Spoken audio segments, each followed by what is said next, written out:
Hello बेटा, तो आज मैं आप लोग को पढ़ाने जा रहा हूँ आयनिक इक्विलिब्रियम। ठीक है बेटा, आयनिक इक्विलिब्रियम में हम लोग स्टडी करेंगे आयंस के इक्विलिब्रियम के विषय में। ठीक है ना, क्या होगा, पहले आयनिक है ना, तो उसके नाम से क्या है पता चल रहा है कि आयंस यहाँ आएंगे, तो आयंस क्या होते हैं बेटा। ठीक है ना, तो ऐसे स्पीसीज या ग्रुप ऑफ एलिमेंट या ग्रुप, ठीक है ना, स्पीसीज या ग्रुप ऑफ एलिमेंट जिसके ऊपर क्या हो, चार्ज हो, उसे क्या बोलेंगे, आयंस। आयंस कितने टाइप के होंगे बेटा, दो टाइप के। कौन कौन से, केटायन और एनायन। अब केटायन किसे बोलेंगे बेटा, ऐसे स्पीसीज या ग्रुप ऑफ एलिमेंट जिसके ऊपर क्या हो, पॉजिटिव चार्ज हो, उसे क्या बोलेंगे, केटायंस। उसे क्या बोलेंगे, केटायन। केटायन में एग्जांपल क्या हो जाएगा, जितने मेटल होते हैं बेटा सब क्या बनाते हैं, केटायन। उसके ऊपर क्या आता है, पॉजिटिव चार्ज। ठीक है ना, तो example sodium plus, hydrogen plus, के प्लस, ऐसे ऐसे ढेर सारे हैं, आयरन प्लस, आयरन 2 प्लस, ऐसे कैल्शियम 2 प्लस, मैग्नीशियम 2 प्लस। अब एनायंस क्या होता है बेटा, ऐसे स्पीसीज या ग्रुप ऑफ एलिमेंट जिसके ऊपर क्या हो, नेगेटिव चार्ज हो, जिसके ऊपर क्या हो बेटा, नेगेटिव चार्ज हो, उसे क्या बोलेंगे, एनायंस। क्या बोलेंगे, एनायंस। ठीक है, जैसे OH माइनस हो गया बेटा, CH3COO माइनस हो गया, कार्बोनेट आयन हो गया, सल्फेट आयन हो गया, सल्फाइड आयन हो गया, ये सब क्या होंगे बेटा, एनायंस। ठीक है, अब हम आ जाते हैं आयनिक इक्विलिब्रियम।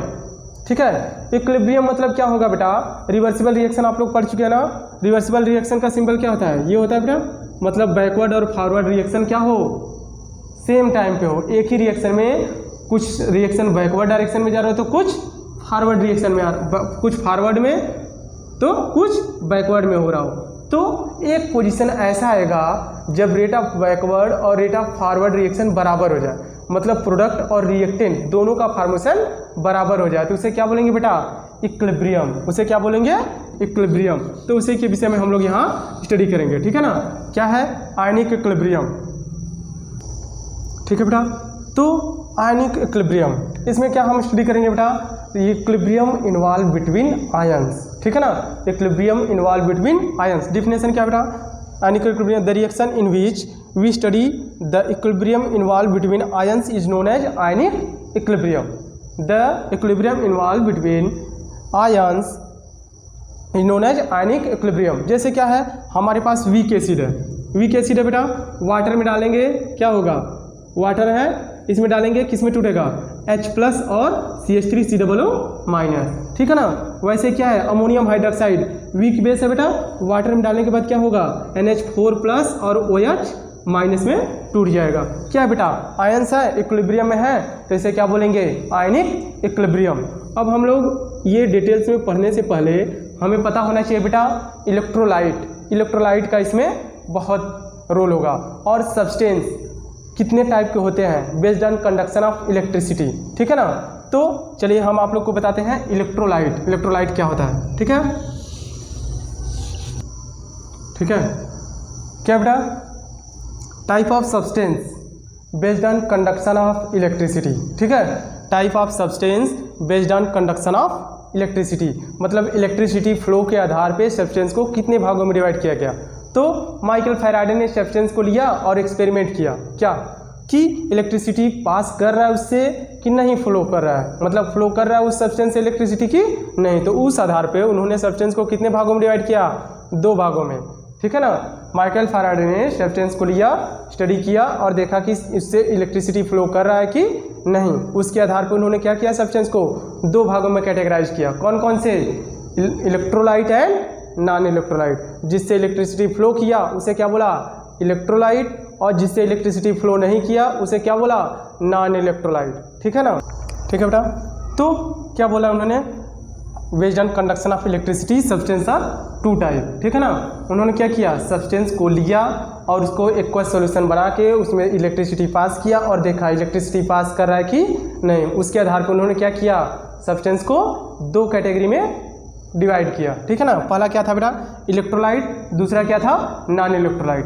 अब इलेक्ट्रोलाइट उन्होंने किसे बोला बेटा, ऐसा सब्सटेंस जिसमें से इलेक्ट्रिसिटी पास कर रहा था, the substance which flow electricity through it aqueous solution और molten state is known as electrolyte and non electrolyte.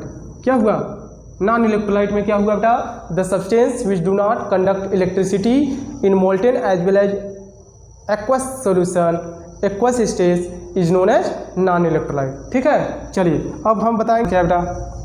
चलिए हेडिंग नंबर क्या है 1, इलेक्ट्रोलाइट। क्या बेटा, electrolyte.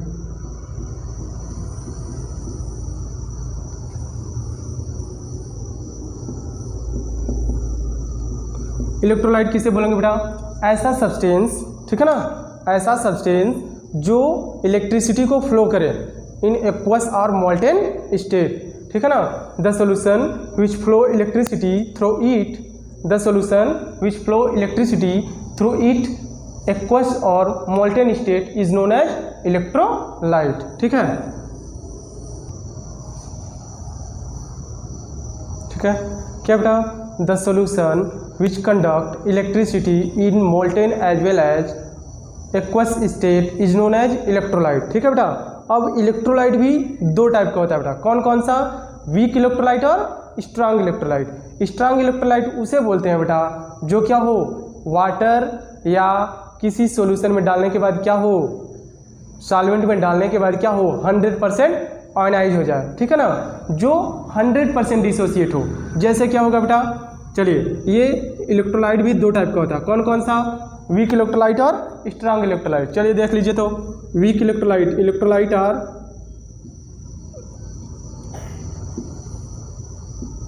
To types, electrolytes are two type.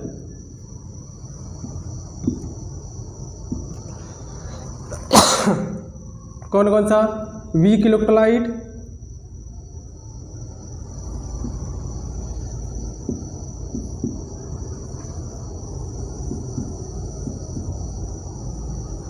And strong electrolyte,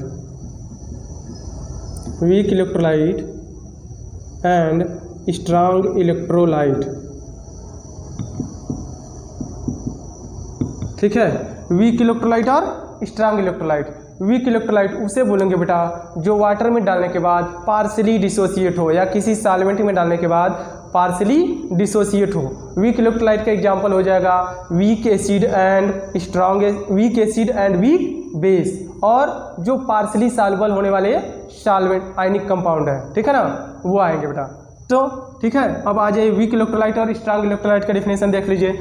weak electrolyte का definition क्या होगा बेटा, हेडिंग डालिए वीक इलेक्ट्रोलाइट, और उसके बाद देखिए क्या हेडिंग, वीक इलेक्ट्रोलाइट।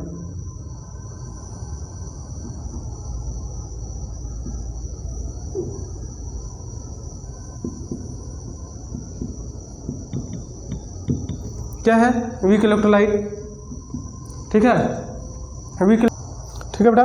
तो वीक इलेक्ट्रोलाइट क्या बेटा, weak electrolyte which partially dissociates in water is known as weak electrolyte. ऐसा सब्सटेंस जो वाटर में पार्शली डिसोसिएट हो उसे क्या बोलेंगे बेटा, वीक इलेक्ट्रोलाइट। वीक इलेक्ट्रोलाइट हम लोग नॉर्मली आप लोग बोल सकते हैं वीक एसिड और बेस को बोला जाता है। किसको, वीक एसिड और वीक बेस को। देखिए एग्जांपल में क्या है, HCOOH क्या है, वीक एसिड है, CH3COOH वीक एसिड है, NH4OH वीक एसिड है। तो ऐसे ज़्यादा से ज़्यादा वीक एसिड या वीक बेस को ही हम लोग क्या बोलते हैं, वीक इलेक्ट्रोलाइट। या हम लोग बोल सकते हैं कि जो पार्शली सॉल्युबल साल्ट होते हैं, पार्शली सॉल्युबल साल्ट, ठीक है ना, जो आप लोग KSP में यूज करेंगे उसे क्या बोलेंगे, वीक इलेक्ट्रोलाइट। एग्जांपल क्या बेटा, weak polar compound, weak polar compound, acetic acid, formic acid, ammonium hydroxide, hydrocyanic HCl, ठीक है ना, ये सब क्या होगा,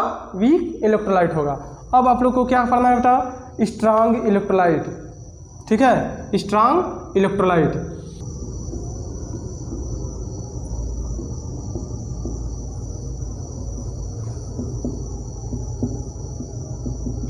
स्ट्रांग इलेक्ट्रोलाइट उसे बोलेंगे बेटा जो वाटर में डालने के बाद कंप्लीटली डिसोसिएट हो जाए। ठीक है ना, कंप्लीटली डिसोसिएट हो जाए उसे क्या बोलेंगे बेटा, स्ट्रांग इलेक्ट्रोलाइट। ठीक है, चलिए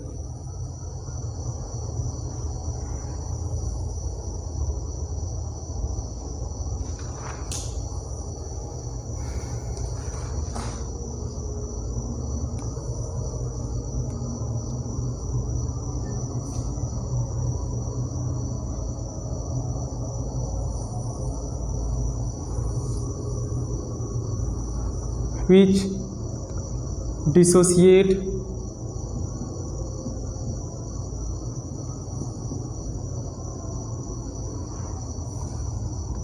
100% or completely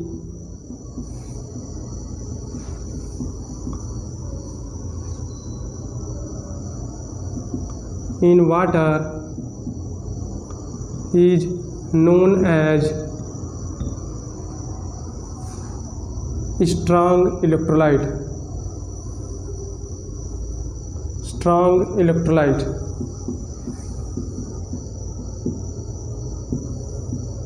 ठीक है, ऐसा सब्सटेंस जो वाटर में 100% डिसोसिएट हो जाए उसे क्या बोलेंगे?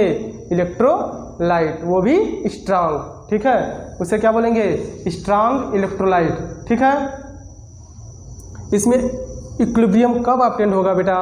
जब 100% डिसोसिएट होता जाएगा तो एक ऐसा पॉइंट होगा जब उसकी सॉल्युबिलिटी क्या हो जाएगी? स्टॉप हो जाएगी, सैचुरेशन पॉइंट आ जाएगा, तब इसकी इक्विलिब्रियम ऑब्टेन होगी बेटा। तो सैचुरेशन ऑब्टेन्ड आफ्टर या equilibrium obtained, equilibrium obtained, equilibrium obtained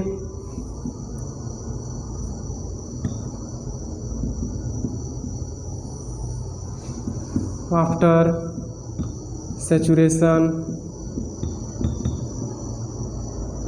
point, after saturation point. ठीक है, equilibrium obtained after saturation point. इसमें जब बेटा सॉल्युबिलिटी स्टॉप हो जाएगी तब जाके इक्विलिब्रियम ऑब्टेन्ड होगा। ठीक है, चलिए अब इसका एग्जांपल क्या होगा बेटा स्ट्रांग इलेक्ट्रोलाइट का?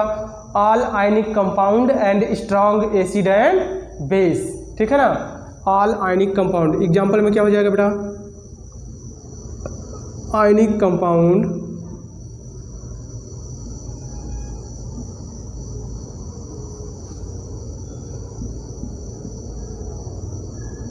जैसे NaCl,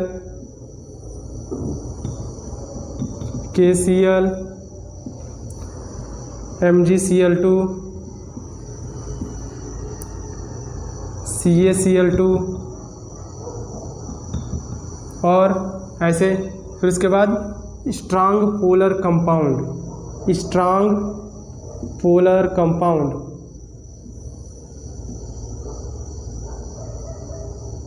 क्या हो जाएगा स्ट्रांग पोलर कंपाउंड में?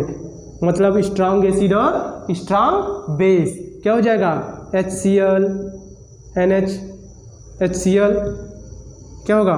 फिर उसके बाद H2SO4, फिर उसके बाद क्या होगा? HNO3, NaOH,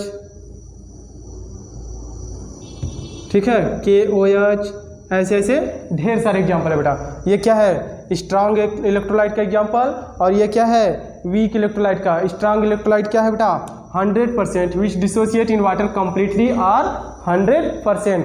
और वीक इलेक्ट्रोलाइट क्या बेटा? पार्सली डिसोसिएट होगा। क्या होगा? पार्सली डिसोसिएट होगा। इसमें क्या होगा बेटा? एग्जाम्पल आयनिक कंपाउंड होंगे, और क्या होगा? स्ट्रांग एसिड और स्ट्रांग बेस। इसका एग्जाम्पल क्या होगा बेटा? वीक पोलर कंपाउंड, मतलब वीक एसिड और वीक बेस। ठीक है, चलिए अब हम पढ़ेंगे नॉन इलेक्ट्रोलाइट। नॉन इलेक्ट्रोलाइट क्या है बेटा? उसका एग्जाम्पल देख लीजिए। which do not conduct electricity in aqueous or molten state is known as non electrolyte। ठीक है, इसका एग्जाम्पल क्या हो जाएगा बेटा? यूरिया हो जाएगा। ठीक है, यूरिया, ग्लूकोज, शुगर। ठीक है, ये सब क्या हो जाएगा? इसका एग्जाम्पल। ठीक है, यूरिया, ग्लूकोज, शुगर, ऐसे ढेर सारे एग्जाम्पल होंगे। ठीक है, which do not conduct non electrolyte किसे बोलेंगे बेटा? Which do not conduct electricity in aqueous और molten state is known as non electrolyte. Example क्या है बेटा? Urea, glucose and sugar. ठीक है बेटा, अब इलेक्ट्रोलाइट यहाँ पे खत्म होता है। अब आपको नेक्स्ट वीडियो में आपको मैं पढ़ाऊंगा क्या? एसिड, आर्हेनियस के अनुसार, ब्रॉन्स्टेड लॉरी के अनुसार, और लुईस एसिड और लुईस बेस के अनुसार, लुईस के अनुसार, आर्हेनियस के अनुसार और ब्रॉन्स्टेड और लॉरी के अनुसार। ठीक है ना, चलिए बाय बाय।